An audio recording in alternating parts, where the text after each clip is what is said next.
Hi, my name is Luke, and it took my mom 5 days to birth me, which is to say, I have been a fighter from day one. And after being difficult in labor, I decided to also be difficult in life. Believe it or not, I was kicked off of one plane, expelled from 3 preschools, and ultimately found myself finger painting the walls of a low income kindergarten during nap time, all before the age of 4. Rightfully so, my mother calls this period her gray years. Lucky for her, I found sports and some really, really strong ADHD medication, but today we're going to focus on sports. It's true. In just 5 years, I managed to not only stay in school, but also to earn a black belt in Taekwondo.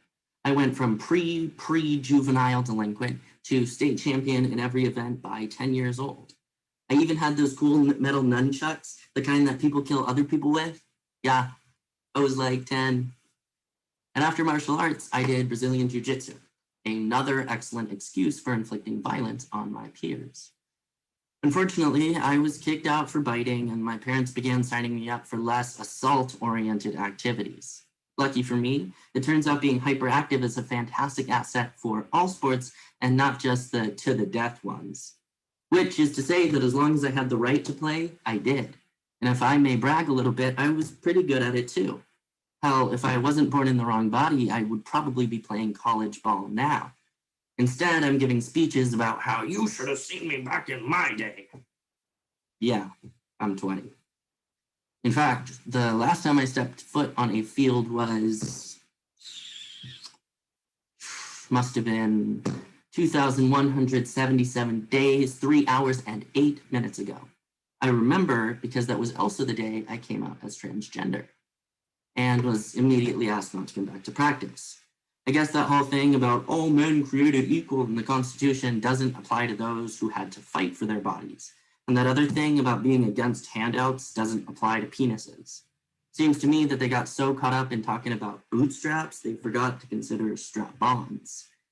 But don't worry, I am not here to talk about how I had sex. I am here to talk about how I played sports and how walking out of the closet shouldn't have meant having to walk off the field. Literally overnight, good game, sport, and what a play became, do you have a penis? First of all, could you buy me dinner first? And second of all, no, not yet. I am still working on it. But a basic respect for my bodily privacy wasn't the only thing I lost when I came out as trans. Never again did I get to enjoy the post-practice Cool Ranch Doritos my dad would buy me from the 7-Eleven up the street. And the half of my family that hasn't talked to me in like 6 years, but honestly, I miss the chips more. At 14 years old, though, I didn't have the language or the resources to defend my right to play. I was too busy believing that being asked to load the dishwasher was a deeply personal attack by my mother. Now, at 20, having moved on to bigger and hopefully more meaningful things than the dishwasher, I look back and wonder why I had to give up the right to play in order to survive. I mean, after all, I wasn't exactly doing anything new. I was the same kid in the same hideous neon orange soccer shoes, kicking the same ball in the same field. I just had a different name and some more accurate pronouns, but a lot of people couldn't see it that way, and a lot of people still don't. So in this speech, I'm going to cover the 3 main misconceptions about transgender people in sports. That we aren't really trans, we're just doing it to win. That we have some unique biological advantage that just can't exist in cis people. And that when it comes to us in sports, it's everybody or none. And with that, let's dive right into the first misconception. It's a theory that rests on the idea that trans women are not really women. They're just super, super ambitious cis guys who are willing to put on a bra and panties so they can out deadlift middle-aged moms at their local powerlifting meet. And you don't even have to know a trans person to understand why this argument doesn't hold water. I mean, just ask any of your guy friends if you can paint his nails pink and you're going to see what I mean. Willful emasculation? Not at the top of most men's to-do list. Why? Probably because they're not women. And so I speak for my community in saying this next part. I did not endure bathroom beatings and public humiliation. I didn't give up some pretty basic constitutional rights and half of my family. And I did not go through 3 surgeries for a game. You think I've been sticking a needle in my ass cheek every week for the past 6 years to be better at a sport? This is my life we're talking about, not the Tour de France. There is only one reason that people subject themselves to the kind of turmoil, discrimination, and violence that trans people go through. It's because, believe it or not, we're actually trans. And now that we've cleared that up, let's get to the second misconception. That, yeah, trans people are who they say they are, but they have some superpower, unique, unfair biological advantage that just never exists in cis people. But the truth is that the very same advantages deemed unfair in trans athletes are often called gifts and blessings and even talent in cis athletes.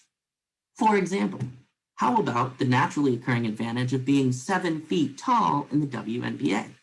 I mean, seriously, most of those women have hands the size of my torso, but I guess that's fine because they're cis?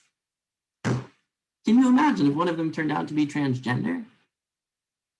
And I've experienced that double standard firsthand. When I couldn't play team sports, I was like, okay, I guess I'll do powerlifting. Turns out that wasn't an option either. And you'd think it is because of my freakish leg to torso ratio. You can't see on the Zoom call, but I really am built like a penguin, which means that when I do a deadlift, I only have to get the bar like a foot off the ground. But no, they don't care about that. I guess needing HRT so my bones don't break is somehow a bigger advantage. Doesn't make any sense. And to be fair, if not having a penis gave me superpowers, it wouldn't be fair to me. It wouldn't be fair for me to compete. At least not against mortals. But unfortunately, being penisless doesn't make me Superman. It just makes me trans man. Not quite as cool. Regardless, the point is this. Any great athlete probably has a biological edge, whether it's hormonal, anatomical, or even psychological. And that's awesome. Exceptionalism is what makes watching your favorite baseball team or Olympic sprinter so exciting. If the people on TV were entirely ordinary, why would we watch? And that brings me to the third and final misconception, that you're getting all of us or you're kicking out everybody. And with that, I must introduce the IOC, a non-governmental organization that makes up the rules for the Summer and Winter Olympics, which is a fancy way of saying the Illuminati of sports. They make the rules for everybody, and you follow them or else. And a lot of countries and a lot of organizations copy and paste those rules into their own books, especially the ones about trans women. But just earning eligibility to compete should probably be its own Olympic sport.